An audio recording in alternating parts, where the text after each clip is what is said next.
Welcome to a new episode of Atlantic Debrief, our new internet show and podcast here at the Atlantic Council's Europe Center on the latest issues and developments in transatlantic relations. My name is Jörn Fleck, and I'm the Senior Director of the Europe Center here at the Atlantic Council. And in this edition of Atlantic Debrief, I'm joined by our Senior Fellow, Kenneth Propp, and the Head of Technology and Global Affairs at the German Council on Foreign Relations, DGAP, Tyson Barker, who's also fellow with our Europe Center. Welcome, Tyson and Ken. Today, we're focusing on the US-EU Trade and Technology Council, which was launched by President Biden and President von der Leyen of the European Commission in 2021 for the United States and the European Union to shape common democratic and market-based approaches between the transatlantic partners to trade, technology, and innovation issues. We're just 2 weeks out from the third TTC ministerial on December 5 and 6, and so wanted to explore that meeting and the broader technology and trade issues with Tyson and Ken. So let me jump right in. With that third ministerial on our minds, Ken, and coming up fast, why is this particular third meeting so important? And what do you think we can expect from this ministerial? Well, thanks, Jörn. First, it's important to remember that the TTC was consciously designed as the antidote to the failed transatlantic trade and investment partnership negotiation. That was supposed to be a grand, binding international trade bargain between the U.S. and the EU. It failed at the end of the Obama administration, and then trade relations under the Trump administration became very adversarial.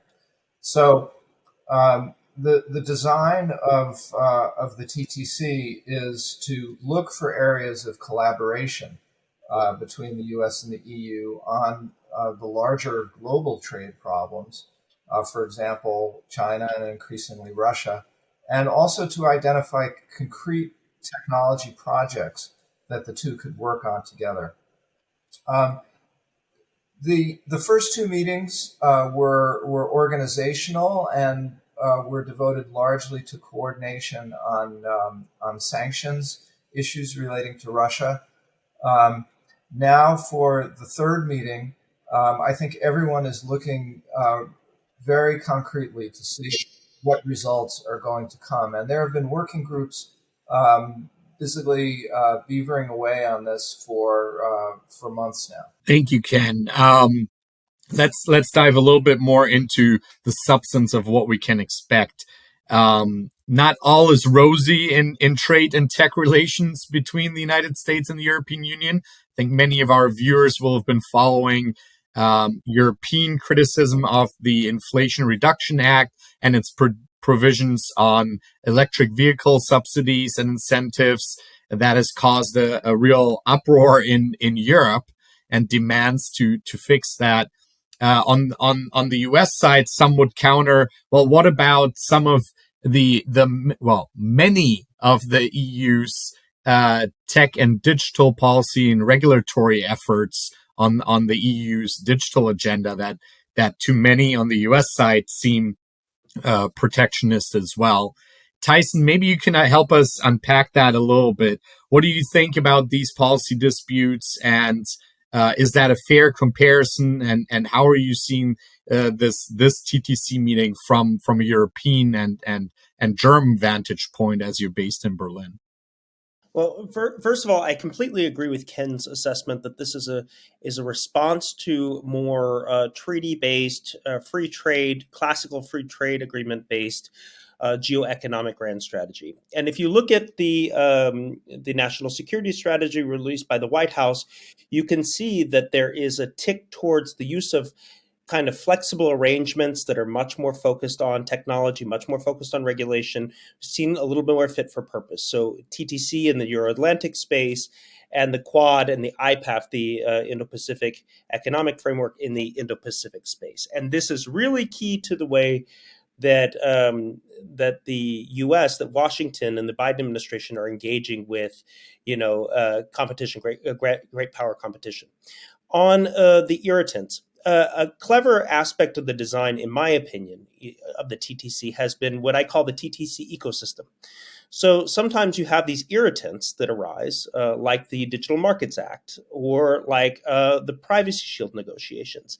And rather than try to deal with them directly at the TTC negotiating table, you spin them off into adjacent dialogues that are, let's be honest, still part of the TTC family, but are not meant to give ballast to kind of sink the ship. And I think that we're seeing this in the two areas that you mentioned, both the Inflation Reduction Act, subsidies for electric vehicles, and the other 9 areas of green technology that Europe is quite worried about, and on issues around cloud certification, which could have ownership rules that some in the United States and elsewhere view as protectionist. There are other areas as well. Participation in the European standardization strategy has new requirements for non-European private sector actors. There's discussion around a domain name system for Europe, which could have some kind of protectionist aspects and some aspects for general democratic values. So those are all issues that are worrisome, but are kind of adjacent. On the big one, and I think it is a big one, which is the ERA. And I think this is kind of the acute issue right now, the challenge that both sides of the Atlantic are facing. There's this new task force that the White House launched with the commission to try and come up with some recommendations on how to get over some of the barriers that would require a lot of electric vehicle production to take place on U.S. soil. So the idea is this is going to suck a lot of production out of places like the European Union, but also places like South Korea. The administration has shown a willingness to kind of negotiate on this, and Congress is thinking about it as well. So there's a new bill that was released or that was introduced that would put a 3-year moratorium on rules of origin requirements in the ERA for electric vehicles, which is, in my opinion, kind of a, let's say, Boeing Airbus arrangement. You kind of press the pause button on some of these provisions, which might give some space for some kind of more durable solution. Tyson, if I might respond to that, frankly, I think it looks a little less rosy from Washington. I think what we're seeing is this elaborate architecture of the TTC with several ministers and European commissioners all participating, and many working groups being bypassed when it comes to the major trade irritants of the moment, whether it's climate, as you've discussed with the IRA, or whether it's this array of legislative and regulatory measures in the technology space that are advancing within the European Union. Instead, what we're likely to get from this meeting of the TTC is cooperation on things like digital infrastructure for the global South, a common approach to AI risk. These are not insignificant, but they're also not the issues of moment. And so I think what we may see over time is the TTC sort of failing to institutionalize itself as a lasting dialogue. Now, it's probably too soon to draw that conclusion, but to me, the signs look worse. Well, I don't want to say, sorry, I don't want to No, say jump in, Tyson.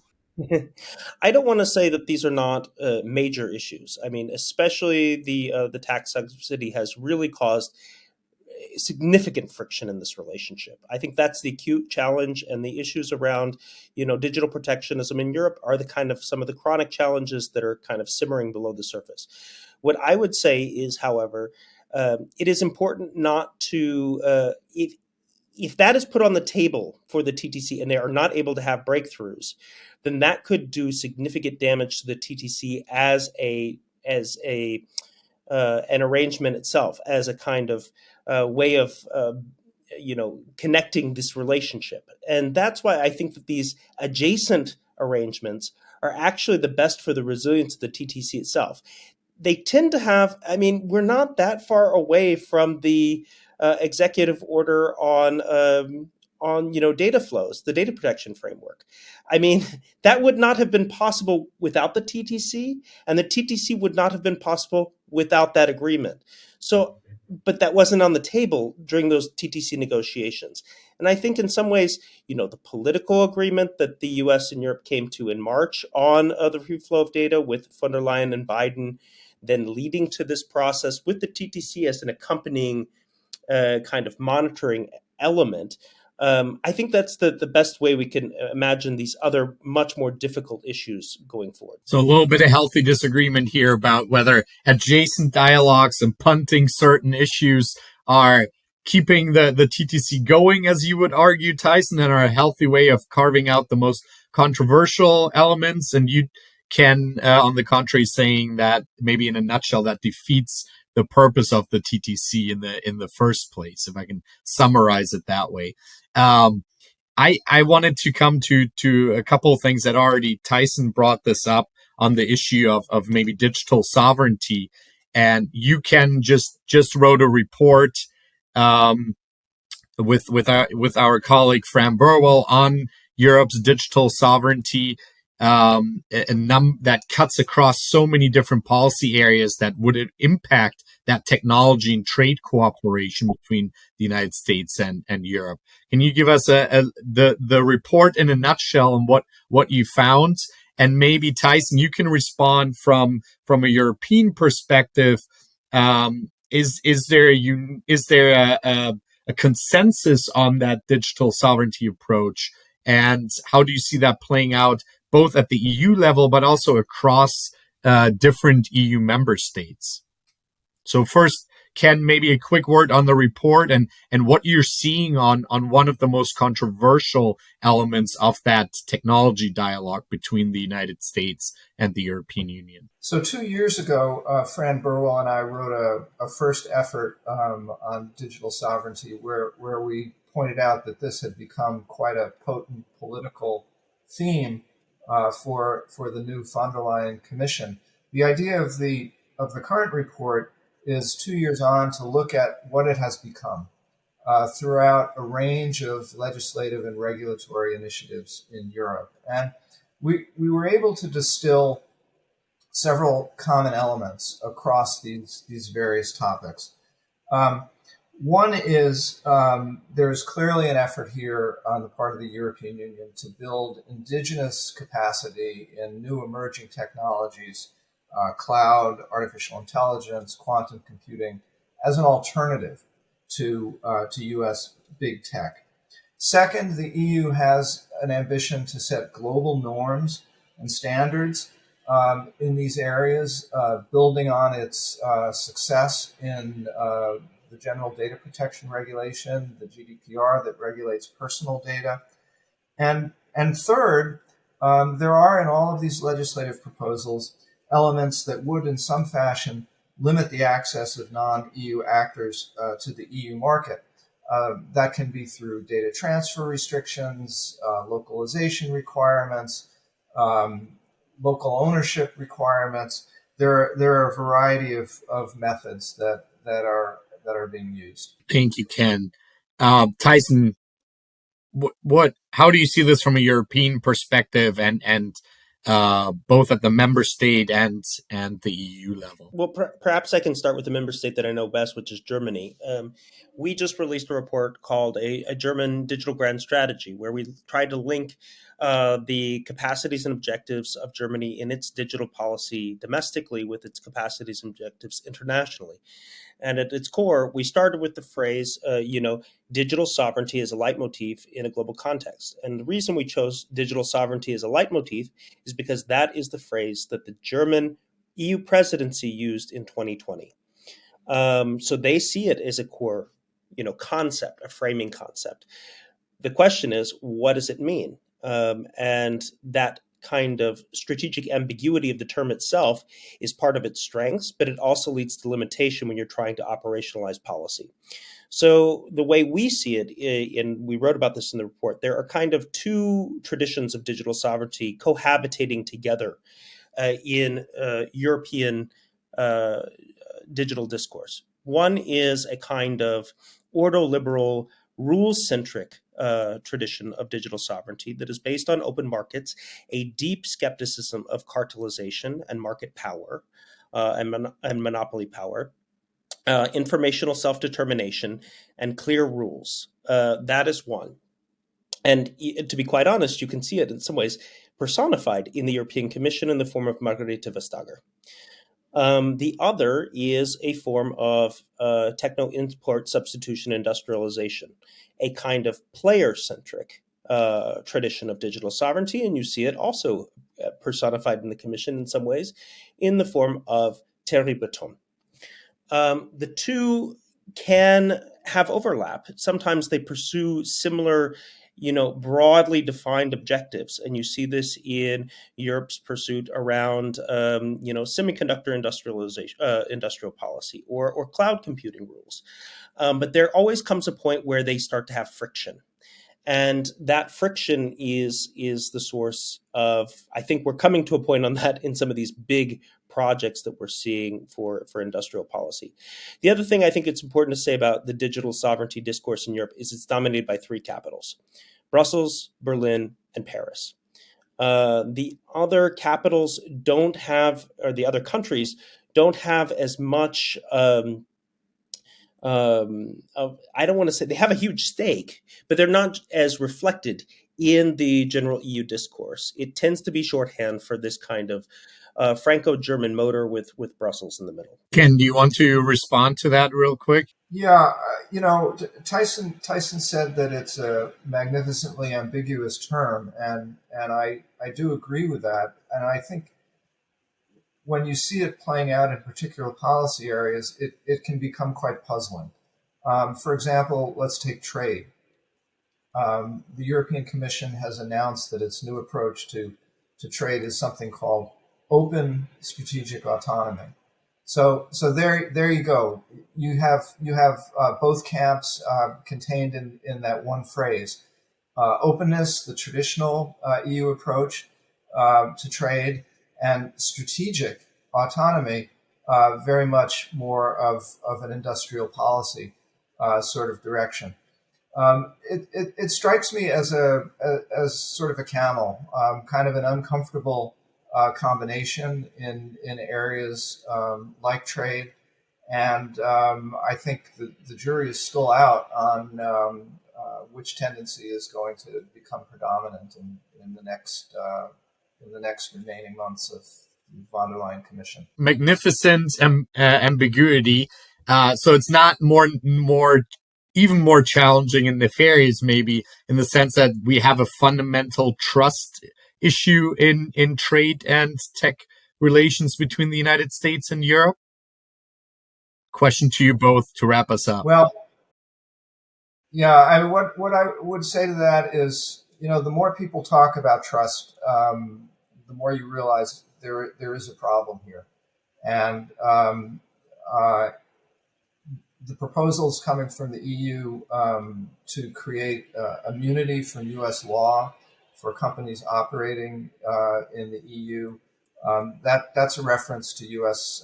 Foreign intelligence surveillance laws, U.S. law enforcement authorities, and I think that betrays a fundamental distrust about the reach of U.S. law. Let me be the optimist here. I mean, if you look at where the U.S. and Europe were on trade and technology questions in 2020, we've come light years ahead, and there have been many breakthroughs that many people thought would be very difficult around tariffs on aluminum and steel, on subsidies for Boeing and Airbus, on negotiating a successor agreement to Privacy Shield, which we're looking at perhaps having an adequacy finding issued as early as December, on many other areas that, just seemed quite difficult. We have so much convergence on things like data protection, on things like the market power of online platforms, where you see Congress looking at self-preferencing, the FTC looking at things, on how content moderation is governed in a democratic way that preserves openness but makes online spaces safer. On digital services taxes, there are going to be issues. We already see this in the United States. I won't go into Pillar 1 OECD agreement issues, but we're still seeing a lot of convergence on these things. So I actually think that we've moved the ball quite significantly in the past year and a half. Well, thank you, Tyson and Ken, for the great discussion. Thank you to our viewers for joining us, and please continue to follow Atlantic Debrief and the Atlantic Council's Europe Center as we continue to follow all of these issues, both the TTC, Third Ministerial, but also the broader trade and technology agenda between the United States and the European Union. Thank you for joining us.